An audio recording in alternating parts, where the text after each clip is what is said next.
Welcome back to Aussie Bikers. You saw earlier on the show, we crossed over to the Black Dog Ride, which has been making giant inroads into men's health and dealing with depression and PTSD.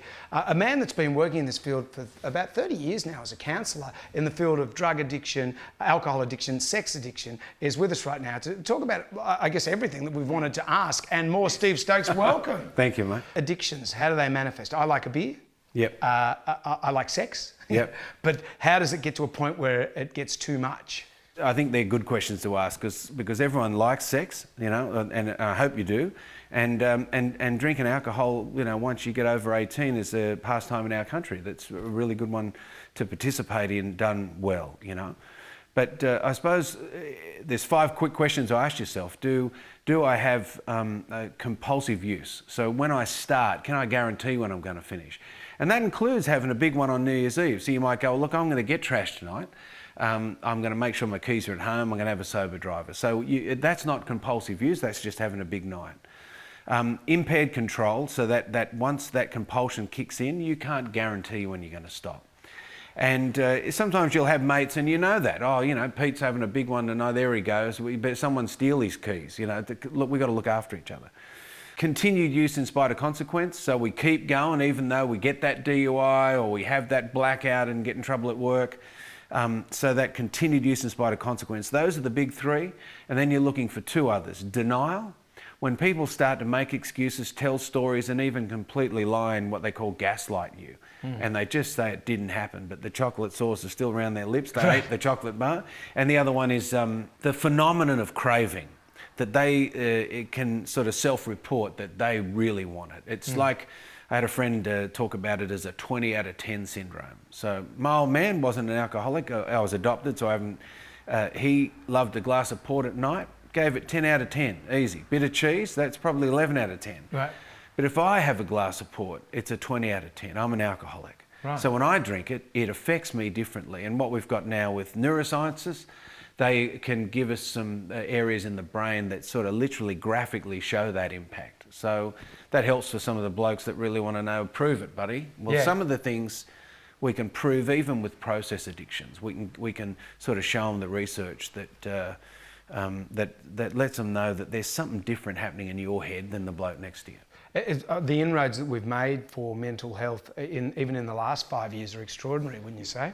There was a researcher called Dr. Valerie Voon. She was a professor. She treats addictions. The sex addiction industry approached her, treatment industry, and said, look, will you assess pornography addicts? We're having trouble getting a diagnosis for these guys.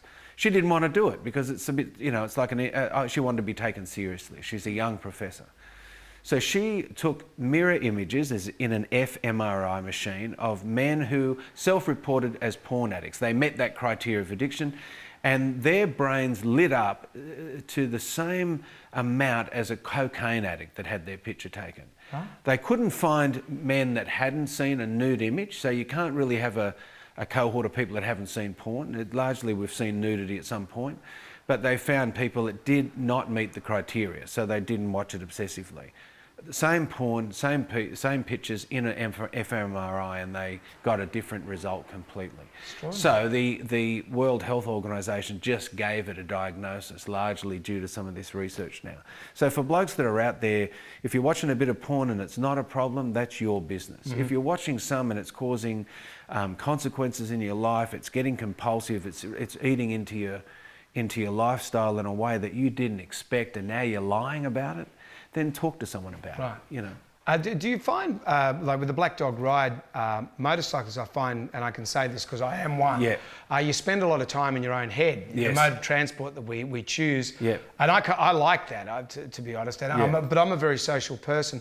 Do you find, if you're, you know, with a group of your mates, what's the best way to brook the subject? If you feel one of your mates, you know, is a bit down, because I know you say, are you okay? But sometimes I feel that seems a little glib. Well, it's nearly like, are you okay? Like, I reckon one of the great lies of society is fine. You know, so I can ask you, are you okay? And feel like I've done my bit. And I think these initiatives are awesome. But expect someone who's not travelling well to tell you they're fine. And I'll leave Aerosmith to tell you what that actually means, you know, what it really means. But largely, it is hard. It's hard to ask someone if they're all right or not when they're not. So if it gets to that point though, so you say I've got a mate, his name's Pete, and he was usually chatty, but suddenly he's gone a bit quiet, or he seems a bit negative. Yeah. How do you get to that point? How do you mine further to find out that if indeed he actually has a problem? You know what, it's such a decent question, and I wish I had something that sounded sophisticated, right? But I think what we don't do well as a population is stay in relationship with each other. Like you said, you go on a long ride, you meet your buddies, you get together, a bit of excitement, get in your own head, drive 100 mile, have a coffee or a beer, everyone shakes hands, drives home. As a society, we don't do relationship well. So I think if you've got a mate and they're not doing well, and be prepared that they're going to fob you off a bit. They're going to want to get rid of you at the first sort of cull. Are you sure you're all right? Yeah, mate, I'm fine, You sure you're all right? No, get out of here. Leave me alone. What's wrong with you?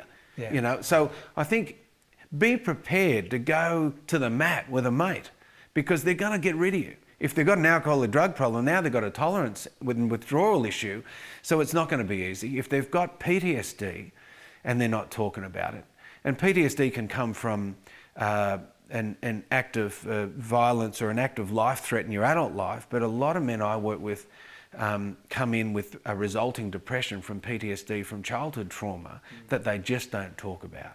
Either growing up in the family home that was less than nurturing, or going through a school or religious system where there was some abuse that they don't want to talk about. So those mates, be prepared for them even to rage at you and tell you to F off, you know. But I think the trick is stay in there, mate, and get informed. If there's something you don't know about, ask some questions about it. There's some great books, there's some great websites these days, the Black Dog Ride, and all those sort of components are there for people now. So I think it is stay in relationship. Don't give up at the first, second or third rebuttal, because they're coming. If they're a buddy and you care for them, then go to the mat with them. And you're powerless over it. And I'm humbled as a bloke that works in this field that people have the right to live and die, to live the way they want. I can't stop someone doing something if they want to do it. But you can do your best to stay in relationship with them for as long as you can, because you care, My mates are always telling me to F off, but it's more about when I ask to borrow their tools and stuff. That's what you've got to give them back, mate. You've got to give them back. It's giving them back, apparently, they have to have, yeah. Well, Steve, thank you for joining us. Of course, there's always Lifeline. You can look up the numbers. There's plenty of counsellors like Steve available. Steve Stokes, thanks for coming on Aussie Bikers. My pleasure. Thank you.